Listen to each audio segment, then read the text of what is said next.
2017 সালে সবচেয়ে জনপ্রিয় গেম ছিল পাবজি, যেটা শুধু কম্পিউটারেই খেলা যেত এবং এর এত জনপ্রিয়তা ছিল যে বিশ্বে সবার মুখেই এই পাবজি গেমটার কথা শোনা যেত। একমাত্র ব্যাটল রয়্যাল গেম হিসেবে পাবজি অনেক সুখ্যাতি অর্জন করেছিল 2017 সালে। আর ফ্রি ফায়ার সৃষ্টি করা গেরিনা কোম্পানি স্থাপিত হয় 2009 সালে। তাদের যাত্রা শুরু হয় সিঙ্গাপুর থেকে। গেরিনার মালিক হচ্ছে ফরেস্ট লি, যিনি একজন অনেক দক্ষ এবং ব্যবসাকে ভালো বোঝার একজন মানুষ। না হলে এই ফ্রি ফায়ার গেমটা হয়তো এতদিনে টিকে থাকতে পারতো না।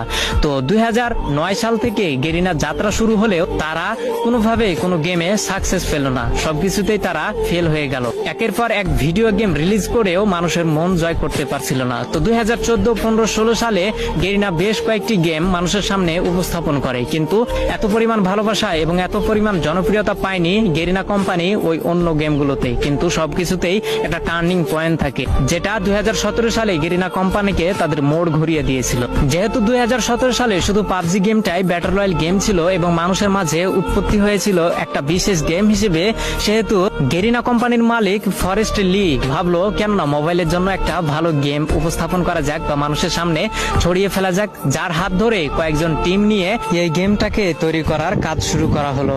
2017 সালে সর্বোচ্চ ব্যবহৃত গেম হচ্ছে পাবজি এবং সবার মাঝে জনপ্রিয়তা পায় পাবজি, কিন্তু কম্পিউটারের মাধ্যমে। ফোনের মাধ্যমে এই পাবজি গেম এতটা জনপ্রিয়তা পায়নি। সেই সুযোগটাকে কাজে লাগিয়েছে গেরিনার কোম্পানির মালিক ফরেস্ট লি তৎক্ষণাৎ ভেবে উঠলো যে মোবাইলের জন্য একটা গেম তৈরি করা যাক, যে গেমটি অনেক কম দামি ফোনেও যেন সাপোর্ট খায়। তো যার জন্য কয়েকটি টিম গঠন করে গেরিনার কোম্পানি ফরেস্ট লি কাজ করা শুরু করলো। 2017 সালের প্রথম দিকে এই ফ্রি ফায়ারটাকে তৈরি করা শুরু করলেও 23 আগস্ট 2017 সালে এই গেমটাকে পুরো বিশ্বে ছড়িয়ে দেয় গেরিনা কোম্পানির মালিক ফরেস্ট লি, যেটি একটি সিঙ্গাপুর কোম্পানি এবং সিঙ্গাপুর থেকে এর হেডকোয়ার্টার এবং পুরো গেমটাকেই পরিচালনা করা হয়। তো 2017 সালে যখন সাধারণ মানুষ সাধারণ ফোনে এই গেমটাকে খেলতে পারতো, তখন পাবজির জনপ্রিয়তা ধীরে ধীরে কমতে শুরু করলো এবং যেহেতু কম দামি ফোনেও ফ্রি ফায়ার গেমটাকে খেলা যেত, যার জন্য সবাই এই ফ্রি ফায়ার গেমে ঢুকে পড়লো। তার দেখা দেখি পাবজিও 1 বছর পরে তাদের মোবাইল ভার্সন বের করলো, কিন্তু অনেকটা দেরি করে ফেলেছিল পাবজি, কারণ সাধারণ মানুষের মনে এই ফ্রি ফায়ারটা অনেকটাই জায়গা করে নিতে পেরেছিল। তো পুরো বিশ্বে ফ্রি ফায়ার গেম এমন এমন রেকর্ড গড়েছে যা হয়তো আগামী বছরে কোনো গেম এই রেকর্ডগুলোকে ভাঙতে পারবে না।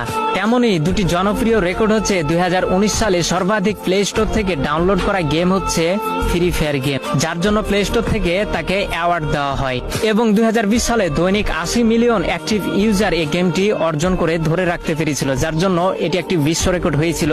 হয়তো আজ পর্যন্ত অথবা পূর্বে অথবা আগামীতে এই রেকর্ডটি ভাঙতে পারবে না কোনো গেম। তো এগুলোই ফ্রি ফায়ার